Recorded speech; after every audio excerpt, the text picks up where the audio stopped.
আসসালামু আলাইকুম, কিতা খবর সবার? সবার ভালো আছেন? আলহামদুলিল্লাহ আমি ভালো আছি।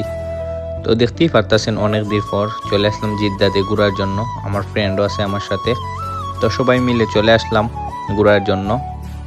এই যে দেখতেছেন যে এটা সাগর, দেখেন কি ঢেউ আসতেছে, মানে অনেক বড় এই সাগরটা, কিন্তু অনেক বড়।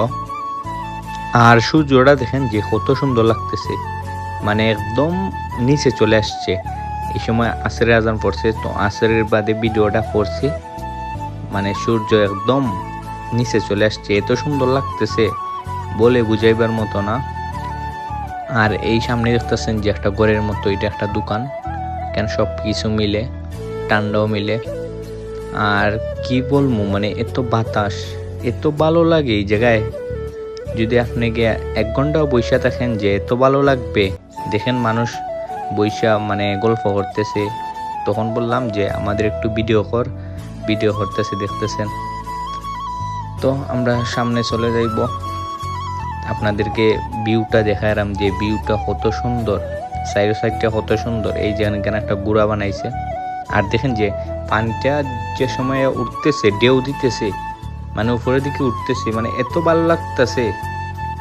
আর এই জায়গায় দেখতেছেন যে সামনে গোসল করতেছে, যারা যারা ফ্রেন্ড সার্কেল আসছে তারা সবাই মিলে এনজয় করতেছে।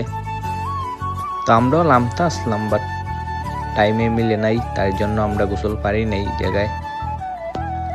তারপরে অনেক দিন পর চাচার ঘরের ভাইয়ের সাথেও দেখা, একটু জোরে ধরলাম। আর সামনে দেখতেছেন আমার ফ্রেন্ড, ওর সাথে অনেকদিন পরে দেখা, তো ওরে জড়িয়ে ধরি, ও দেখেন কি করে। ব্লগটা এই পর্যন্তই, সবাই ভালো থাকবেন, পরবর্তী ব্লগে দেখা হইব ইনশাল্লাহ। আর অবশ্যই যে ব্লগ ভিডিও কেমন হয় আমার কমেন্ট করে জানাবেন। আর সবাই ভালো থাকবেন, আল্লাহ হাফেজ।